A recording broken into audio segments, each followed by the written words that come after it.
juntos mais uma vez, juntamente com vocês, para estarmos estudando mais um assunto, né, maravilhoso da Escola Bíblica Dominical, quarto trimestre de 2016, onde estamos estudando a respeito do Deus de toda provisão. Então, maravilhoso, assunto maravilhoso, esperança e sabedoria divina para a igreja em meio às crises. Então, nós vamos estar estudando esse assunto a respeito provisão em tempos de crise, né? Então é um assunto propício, né, para os nossos dias. Então, desde já, gostaria de fazer os agradecimentos antes de eu começar a entrar aqui na nossa lição. Gostaria de agradecer a você que tem nos assistido, que tem estado conosco. Muito obrigado pela sua presença, né? Continue nos assistindo, continue lá dando like, né? Divulgando aí os nossos trabalhos, porque nós estamos fazendo aqui para a honra e a glória do nome do Senhor. Então, muito obrigado pela sua presença. Então vamos lá, lição de número 2. Nós estaremos estudando a provisão de Deus em tempos difíceis. Então esse assunto é importante sabermos, né? Sabermos que há um Deus que provê todas as coisas, ainda que estejamos em momentos difíceis. Então olha só, em meio à crise, nossa fé é fortalecida. Mas é algo interessante saber, por que será que só em meio à crise a nossa fé é fortalecida? Por que será que a nossa fé parece que só funciona no meio da crise, né? Então olha só, por que nossa fé é fortalecida apenas em meio à crise? Então é uma pergunta aí que não quer calar, né? Deve ser por motivo de buscarmos a Deus apenas nos momentos de necessidade ou por causa do nosso egoísmo. Então, a necessidade nos faz, né? A necessidade nos faz que nós venhamos atrás aí daquilo que Deus pode proporcionar para nós. Então, muitas das vezes buscamos a Deus não porque Deus é, mas porque Deus faz. Então esse é algo interessante aqui, né? Que Deus, ele proporciona coisas maravilhosas para nós, mas ele não quer ser mesmo somente o nosso Deus de provisão. Ele quer ser também o Deus de amor, o Deus de paz e o Deus de alegria para as nossas vidas. Deus age nos momentos de crise, mas também nos momentos de bonança. Se conseguirmos olhar para o agir de Deus quando estamos passando por necessidade, também devemos olhar para quando estamos em bonança. Então, temos que olhar para Deus não somente nos momentos difíceis, né? Porque muitas das vezes a nossa fé parece que só funciona em meio à crise. Então vamos lá? O nosso texto áureo, ele se encontra em 1 João 2, verso 17.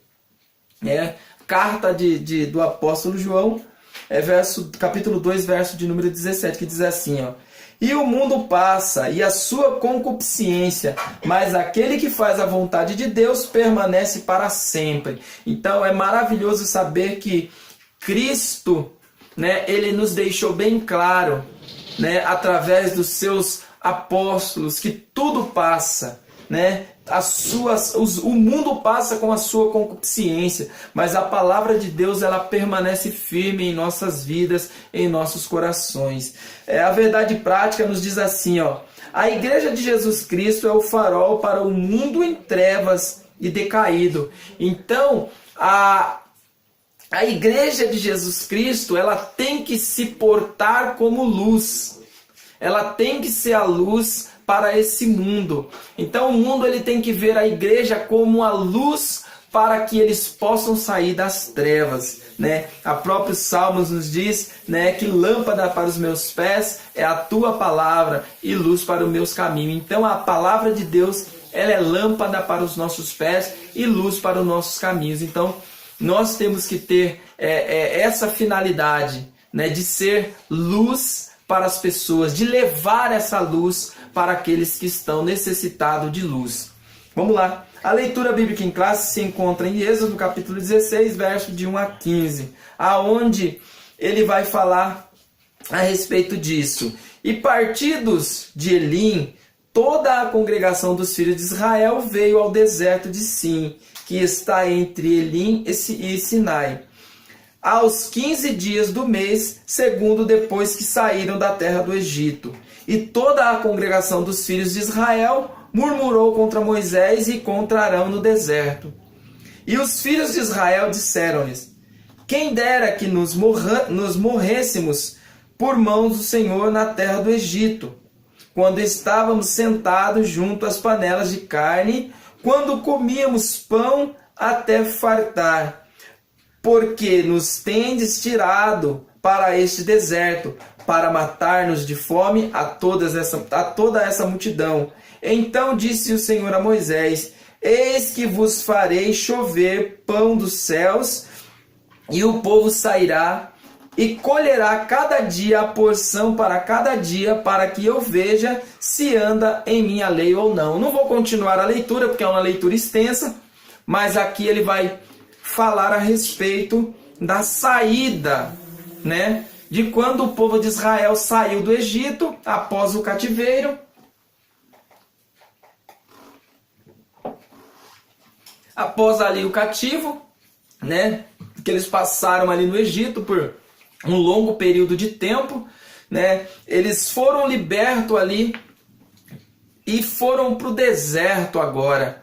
E Deus direciona eles para o meio do deserto, aonde eles precisavam passar um período de aprendizado com Deus ali.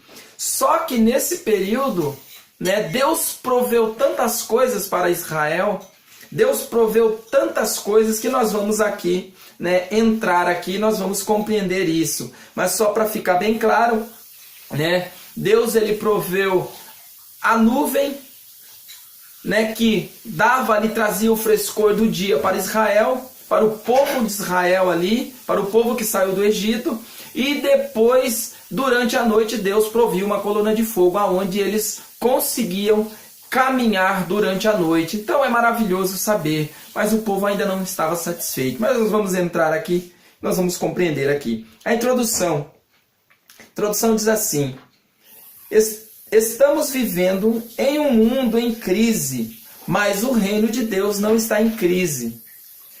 Mas não podemos nos esquecer que não estamos sozinhos nesse mundo tenebroso. O Senhor Jesus prometeu estar conosco até a consumação dos séculos. Mesmo vivendo em um mundo decaído, podemos contar com a proteção, provisão e cuidado do Pai Celeste. Então Jesus ele deixou bem claro, ele nos prometeu que ele estaria conosco todos os dias até a consumação do século. Então por que temer? Então por que nos desesperar em meio à crise? A crise ela é uma realidade. Ela não é uma realidade somente para o Brasil. Ela é uma realidade para o mundo. Todos nós estamos passando por crise. Todas as pessoas nessa terra estão passando por crise. Mas nós temos a certeza que temos um Deus. Nós que somos cristãos, temos a confiança que Deus ele provê todas as coisas no momento de crise também, né? Então, nós temos a certeza disso. Vamos ler aqui, né, um salmo bem conhecido, para nós podermos ver quem verdadeiramente Deus é na nossa vida. Salmos de número 23, que diz assim, ó, o subtópico dele aqui, né, ele fala assim, ó: a felicidade de termos o Senhor como nosso pastor. Ele diz assim, ó: o Senhor é o meu pastor, nada me faltará. Então, olha só que coisa interessante. O salmista ele vai falar a respeito do Senhor como seu pastor, como aquele que provê todas as coisas, aquele que cuida, aquele que leva as águas tranquilas. Deitar-me faz em verdes passos, guia-me mansamente a águas tranquilas. Refrigera minha alma, guia-me pela vereda da justiça, por amor do seu nome. Ainda que eu andasse pelo vale da sombra da morte, não temeria mal algum, porque tu estás comigo. A tua vara e o teu cajado me consola. Preparas uma mesa perante mim, na presença dos meus inimigos. Unge a minha cabeça com óleo, e o meu cálice transborda. Certamente que a bondade e a misericórdia me seguirão todos os dias da minha vida e habitarei na casa do Senhor por longos dias.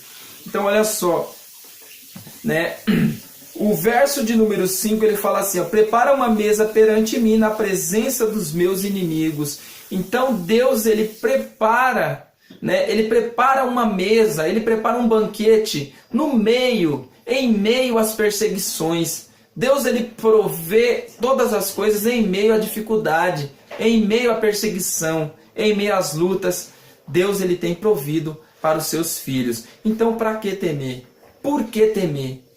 Se nós temos um Deus tão poderoso, que pode todas as coisas. O próprio apóstolo Paulo, ele fala a respeito disso. Posso todas as coisas naquele que me fortalece. Então o apóstolo Paulo, em meio a tanta dificuldade, ele pôde exclamar com grande grito, com grande voz, posso todas as coisas naquele que me fortalece. Então é maravilhoso você saber que nós temos um Deus que nos faz caminhar em meio à dificuldade, que nos protege, que nos guia os nossos passos em meio a desfiladeiro, em meio às perseguições da vida. Então é maravilhoso saber. Vamos lá? Primeiro aqui, né? Ele vai falar assim, ó, a provisão divina em um mundo caótico. Então Deus, ele provê em meio ao mundo no caos. O mundo, ele pode estar passando por um caos, mas nós temos a certeza que o Espírito de Deus está conosco. Nós somos o templo do Espírito Santo. Nós somos a morada do Altíssimo. Se nós somos morada do Altíssimo, ele tem nos guardado, ele tem nos protegido. A provisão de Deus no deserto. Olha só, temos um Deus que supre as nossas necessidades durante 40 anos. O Senhor sustentou o seu povo no deserto. Todos os dias, com exceção dos sábados, os israelitas recebiam maná e codornizes para o sustento. Êxodo 16. A provisão era diária, não faltou água, alimento ou roupas. Então, olha só, que coisa interessante, né? Que nem nós entramos aqui na provisão em meio deserto, né? Ele vai falar a respeito de que quando o povo saiu de Israel, o povo murmurou contra Deus. Chegaram no meio do deserto, quando começou a faltar, eles viram ali, né, que eles iam, na mentalidade deles ou na cabeça deles, eles acharam que iam passar necessidade em meio ao deserto. Aí eles começam a murmurar contra Deus a respeito da água. Primeiro eles murmuram contra Deus a respeito da água. E Moisés vai lá e, né, traz água ali para eles se fartar ali no meio do deserto. Depois eles começam a reclamar a respeito do alimento, da comida. E Deus também prover ali o maná para eles no meio do deserto. E depois eles começam a reclamar por estar comendo maná há muito tempo, né? Reclamaram ali com Moisés e Arão, por que vocês tirou? Por que vocês nos tirou? Está em Êxodo no capítulo 16, né? Êxodo no capítulo 16, ele vai falar a respeito, verso 2 e 3, ele vai falar a respeito de que o povo de Israel, ele começou a murmurar contra Moisés, né? Porque eles estavam comendo maná muito tempo ali e eles queriam carne, eles estavam querendo comer carne. Olha só que coisa interessante, né? A insistência do povo, né? A falta de confiança no seu Deus. Então eles começam a murmurar contra Moisés por falta de alimento, e Deus, né, provê ali para eles o alimento ali em meio ao deserto. Vamos lá? Continuando aqui. Roupas e calçados todo dia em que chegaram à terra prometida. Então Deus também proveu para eles ali, né, todo ali o vestimento, né, e não deixaram que eles passassem ali nem frio e nem calor. Então isso é maravilhoso saber. O subtópico 2 aqui, a provisão de Deus para Elias em Quiriate. Então nós vamos entrar aqui também, né, a respeito da provisão, né, a provisão de Deus, né, para Elias. Olha só as características, né, as características aqui do tempo ali de Elias. Você vai ver que Elias, ele estava profetizando num tempo ali aonde você vê uma sucessão de reis ímpios, né? Então Elias ele profetiza ali num tempo aonde os reis eles tinham se debandado para o caminho ali da idolatria. Então era um tempo difícil, né? Era um tempo aonde, né? Era um tempo aonde o ministério ali do profeta ele foi provado ali. Mas vamos lá, olha só, provisão de Deus para Elias. Ministério de Elias. Vamos entrar aqui um pouquinho no ministério para nós ter uma noção aqui. Elias, cujo nome Jeová é Deus, foi chamado para o ministério profético em um período marcado por crise, fome e miséria, corrupção e apostasia. Então você vai ver que Elias ele começou a profetizar durante esse período aqui. Elias foi profeta no reino do norte, reinado de Acabe e Jezabel e do seu filho Acasias. Então você vai ver que Elias ele aparece ali na história, né, no período ali do reinado de Acabe, aonde que você vai ver que Acabe ele se tornou um rei cruel, né? Vamos lá. Elias prediz o início da seca de 3 anos e meio, que está lá em Reis, 1 Reis, o capítulo 17, verso de número 1. A Bíblia nos diz que Omri fez o que era mal aos olhos do Senhor, mas seu filho Acabe fez pior que todos os que vieram antes dele, principalmente do que o seu pai. Então esse rei, né, Acabe e a sua esposa Jezabel, eles fizeram tudo o que era mal aos olhos do Senhor e fez muito mais ainda do que o próprio pai dele fez. Então ele fez muito mais além do que até o seu próprio pai. Era um período de idolatria. Então nós vamos entrar aqui pelo contexto aqui agora do político e religioso. Então nós vamos ter um entendimento rápido aqui dos tempos ali político e religioso do tempo de Elias. Era um tempo de sucessão de reis ímpios, onde eu já tinha falado. Era um período de idolatria, onde o rei Acabe se destacava como um rei idólatra, que se prostrava para o deus Baal e Azera. Então você vai ver que Baal e Azera, elas eram duas entidades a qual eles tinham eles como deuses. E o próprio Israel agora estava prostrado diante desses deuses aí. Trocaram o Deus de Israel, né, o Deus verdadeiro, por um Deus de mentira, onde nós vamos ver também ali quando o próprio profeta Elias, ele desafia ali, né, os 400 profetas ali, né, de Baal e de Azera, né, para poder, né, os 450 ali, você vai ver que Elias ele desafia ali, né, para ver qual Deus ele responderia com fogo. Então é maravilhoso. Segundo, era um período de idolatria, né, onde eu já li. Terceiro aqui, desculpa, era um período de crise. Elias anuncia um período de seca de 3 anos e meio. Então, a perseguição de Elias, ela se dá quando Elias ele profetiza ali os 3 anos e meio de seca ali, aonde veio o povo de Israel a sofrer fome ali, e o reinado de Acabe ali também passar por esse declínio aí. Era um período de crise, né? E o quarto era um período de invasão, de diversão de valores, onde Acabe estava mais preocupado com seus animais do que com o povo. Então, a inversão de valores ali, você vai ver que dá-se quando o rei Acabe ele tinha mais preocupação com os seus animais do que até mesmo com os seus próprios súditos.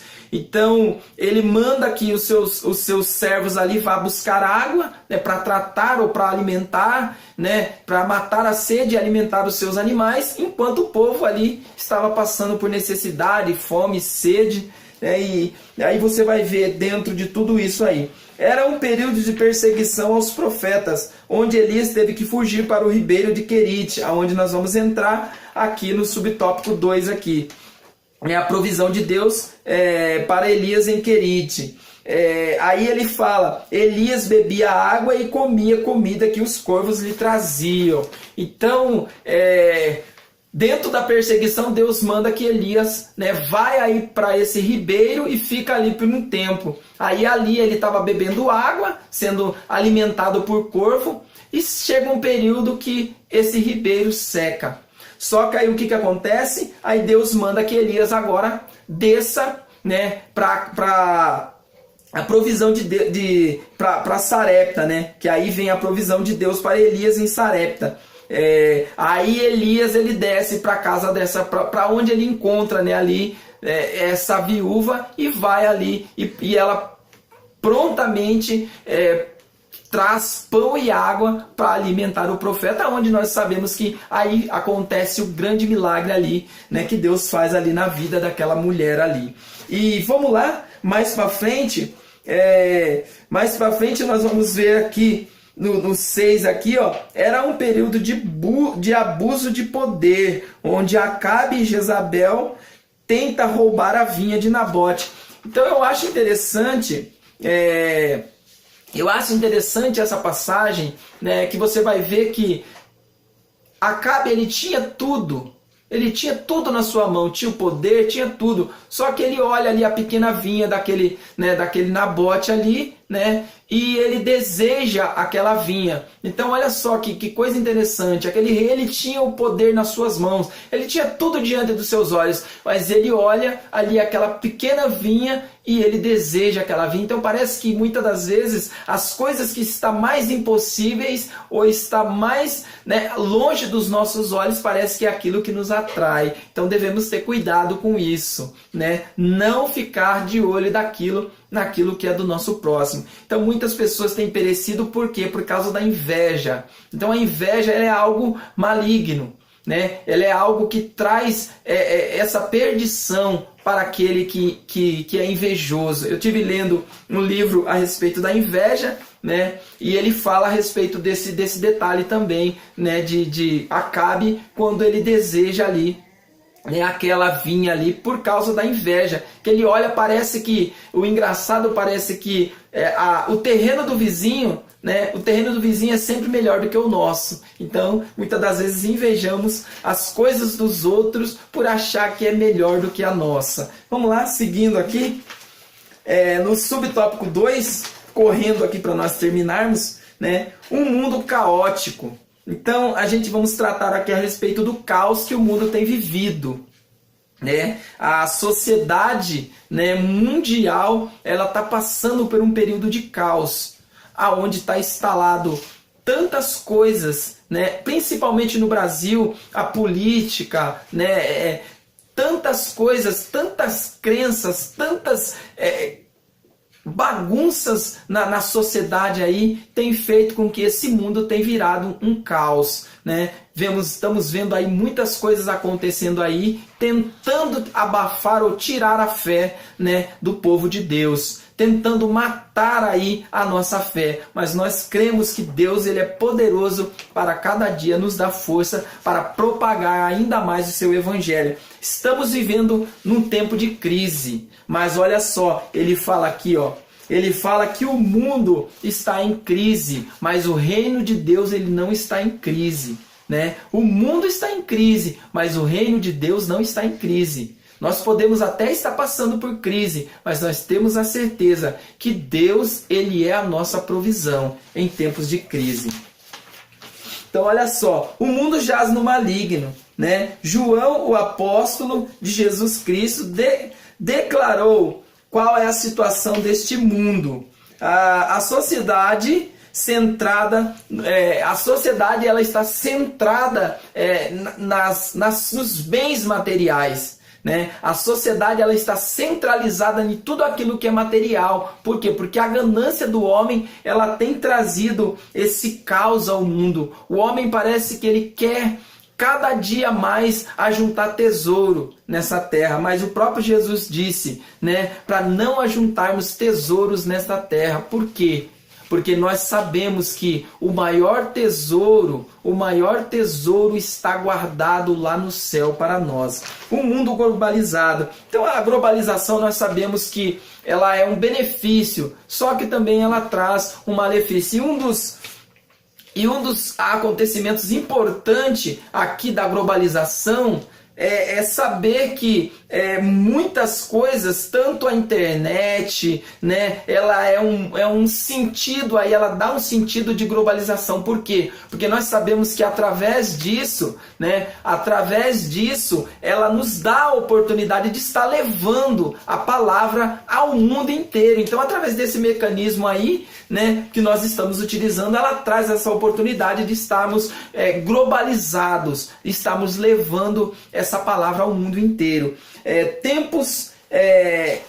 Tempo de mudança. Então, vamos dizer, né, a mudança ela traz coisas boas, mas também ela tem trazido muitas coisas ruins aí, principalmente a mudança de pensamento. Muita gente tem pensado em tantas coisas que são úteis para si e esquecido que Jesus, ele é a verdade e a vida. Então, essa mudança, né, ela tem trazido muitos malefícios também para a sociedade.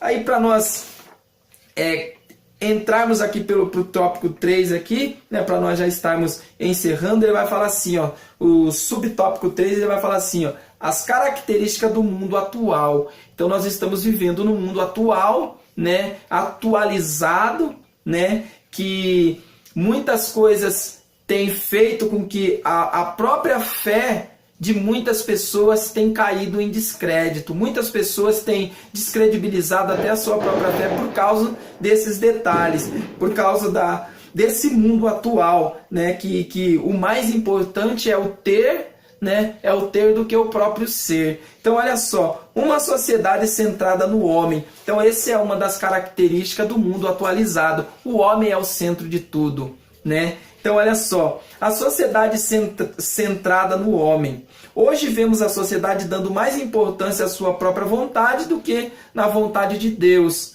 O egocentrismo é a condição do homem como centro de tudo. Então, o homem tem sido egocêntrico. Por quê? Porque ele tem vontade de Deus. Parece que hoje é terceiro plano, porque hoje o que está mais visível é a vontade do ser humano do que até a própria vontade de Deus. Parece que Deus é a nossa marionete, né? Então parece que nós fazemos a nossa vontade e Deus faz aquilo que nós queremos que Ele faça para nós.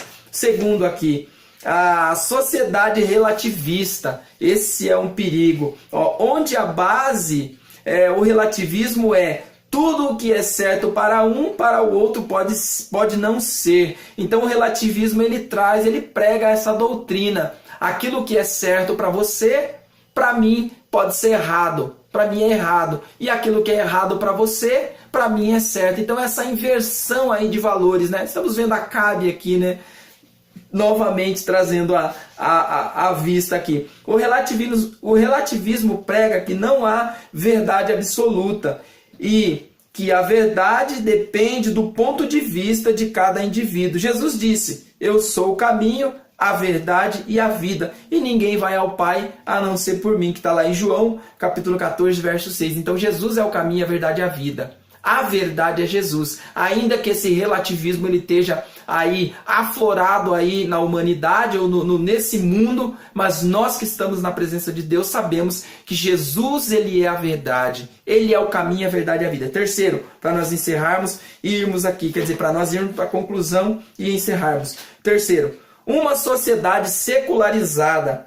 A secularização é a doutrina que prega os princípios do mundo, mas atraentes que os espirituais. Então, o que o mundo oferece, né, na secularização, ele é muito mais atraente até mesmo do que aquilo que é espiritual. Então, olha só, ele perverte os valores espirituais em valores mundanos. Então, o relativismo, né, o egocentrismo, o relativismo e o secularismo, eles são três princípios aí, né, da modernidade que tem tirado aí muitos cristãos da presença de Deus. Então, isso daqui foi apenas, né, um comentário rápido a respeito de tudo aquilo que Deus ele pode fazer por nós. Então vamos lá, conclusão para nós encerrarmos aqui, né?